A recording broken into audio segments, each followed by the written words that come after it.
Hey y'all, it's Desiree and I'm back with another video, and for this video God is saying leave that man alone.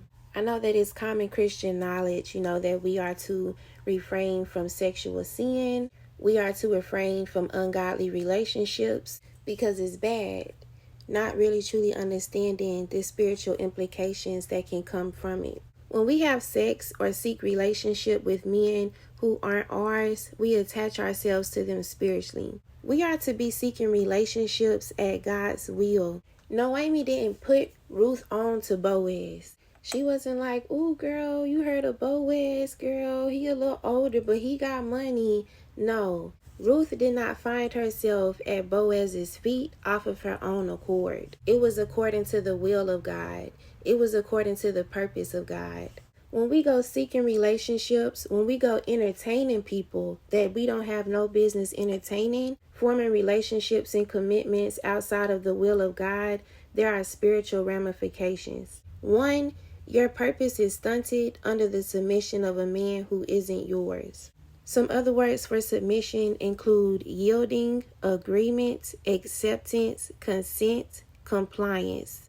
Just by entertaining a man, you are submitting yourself to that man. You have chosen to accept that man. You have consented to that man, and you are compliant to that man. Submission is also agreement, and agreement permits authority. In the same sense, if you agree to sickness, sickness will rule over your body. You don't have to want it. You don't have to like it. Nobody wants to be sick. But if you agree to that sickness, if you come into submission with that sickness, sickness will then rule over your body. Think of a diagnosis as a contract. When you accept those terms and conditions, that sickness now has full authority under contract to rule over your body. It doesn't matter if you don't like him like that or he's just somebody to talk to. You are in agreement with that man spiritually. You have accepted the spiritual terms and conditions to that contract because you have now made an agreement. And being in agreement with the man that is not for you is like standing under a demonic umbrella. You may still get wet, but you won't receive in full. Whatever God is outpouring, you will not be able to then receive in full. But God says the man that he has for you is like standing in the rain with a bottomless bucket. You're not going to just be able to receive the outpour. You're going to be able to then receive overflow in new ways and in new capacities that you wouldn't otherwise single. Think of the man you choose to submit to as a filtration system as well. Everything you receive spiritually will come filtered through them, through their spiritual perception. It's like the enemy has the power to put his hands on what God is releasing to you before you even see it. Now your joy is in full portion, your peace, your understanding is in full portion. Now you can't properly decipher the instruction, the direction of God. Everything is now blurred and murky because of the corrupted filter of the man that you are in agreement with. And that's how you can go into a relationship, a God-fearing woman, after God's own heart and purpose, and come out of it broken, confused, destroyed. You've come into agreement with his spiritual perception. That's why every time you get up from with him, your spirit is all disheveled. Your self-esteem and self-worth is warped. You're back battling fights and strongholds you've already overcame. That's why after you hang up the phone, next thing you know, your faith is being swayed. You're not sure if the promises of God are hot or cold. You've made an agreement with his spiritual perception. And it's subtle. It's not blatant. A lot of times you don't even realize it until you're in too deep. And Satan will have you thinking as long as you don't lay down with him, it's fine. No, it's not. Because FYI, a soul tie does not require sex. You feel defeated all of a sudden, depressed, insecure, faithless, rebellious, worn down, depleted, because your spiritual perception is warped by the agreement you made. That's all that man stuff. And the more you delve into that agreement, the further you will become a spiritual copycat of that man, a spiritual reflection.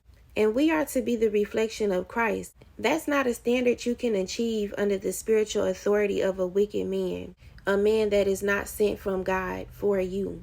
Why do you think it's so hard to leave a toxic relationship? Why do you think the enemy loves to get you tied up in a man, casual, platonic, or not? Because he can destroy you spiritually if you entertain it long enough.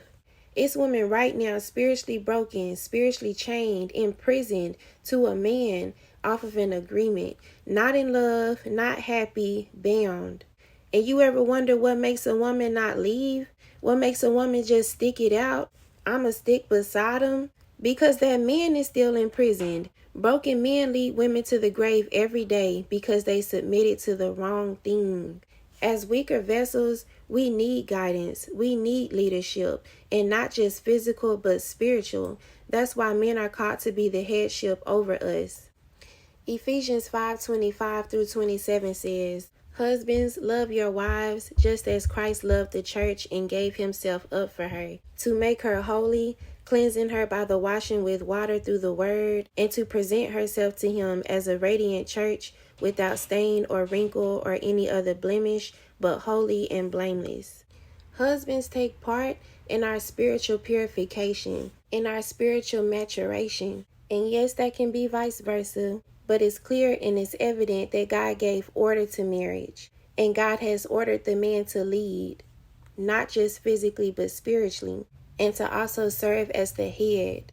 When God sent the word to Abraham and Sarah that Sarah would bear a child, he didn't come and speak to Sarah directly. He came and spoke to her husband. When God came to speak that word again, Sarah overheard the word. But was she just being nosy? Or did God set up everything strategically so that Sarah would then be able to receive that word for herself as well? Then it was through messengers. Now we're afforded the Holy Spirit, but there's still an order. If Abraham wasn't properly spiritually positioned, Sarah may not have even heard that word. And if she did, it may have been muddied because of his faulty perception, or because of his lack of faith. She may not have been able to receive it in her full faith, causing her to stumble. There's a clear order, and just because you go about it in a way that's ungodly does not mean that the implications, the ramifications are not the same. And God may grace you for a time. He may allow it to fall on you light for a time. But you will have to bear those consequences because there's an agreement, an underlying agreement. Women are wired by God's nature to come into agreement with men, to be submissive.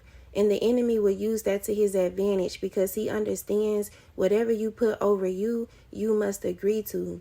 Satan doesn't fear marriage. Satan doesn't fear love. He doesn't fear you walking down the aisle. He fears God-ordained marriage. He fears God-ordained love. Satan doesn't desire to keep you single. Satan desires for you to forfeit the God-ordained marriage that God has for you. And sometimes all it takes is one text, one wink for the enemy to sabotage your purpose, or to allow monitoring spirits to come in and set up shop. Under agreement with the enemy, you are not just under attack, you are being watched. You are being studied. You are providing first-hand knowledge of play-by-play on how to spiritually, mentally, emotionally destroy you. He ain't just making ill, offhanded comments and jokes because he's toxic. The enemy knows where you're vulnerable. He called you fat 2 months ago and you're still looking sideways in the mirror. The enemy knows where you're vulnerable.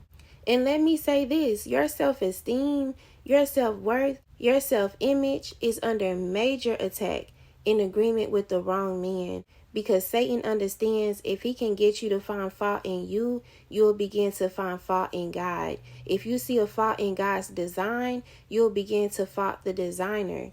He ain't just going ghost because he's toxic. The enemy knows exactly how to toy with your emotions to get you to emotionally crumble. He doesn't just randomly hit you up out the blue because he's toxic. You're still in agreement with him based off the thoughts you still entertain concerning him. Therefore, the enemy saw that promotion. He saw that opportunity. He saw your faith arising. And now all of a sudden, it's what you doing. It's I miss you. And you think it's cute. You think it's toxic. No, it's demonic and it's dangerous. And I just want to say this. Let us stop thinking that we gotta be standing up in a white ball gown dress, a mermaid dress, done up and cute with a bouquet in our hands to be considered married. Marriage is not he put a ring on it. Marriage is sex.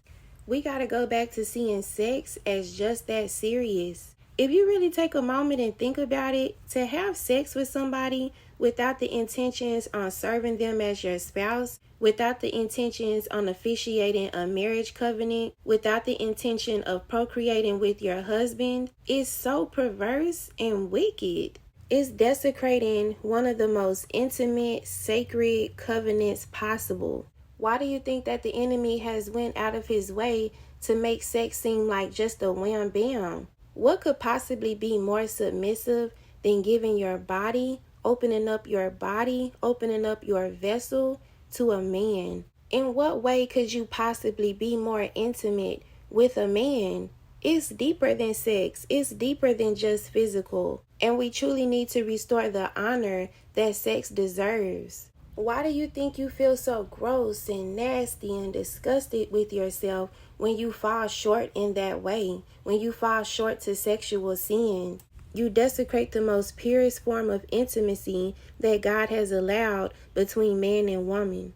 And if sex officiates marriage, then it's not just an innocent text. It's not just innocent flirting. It's not just something to do on a Friday night because you bored or you lonely. It's deeper than that, and it comes with implications and ramifications. There is no good way of doing a bad thing, and there's nothing good where God isn't.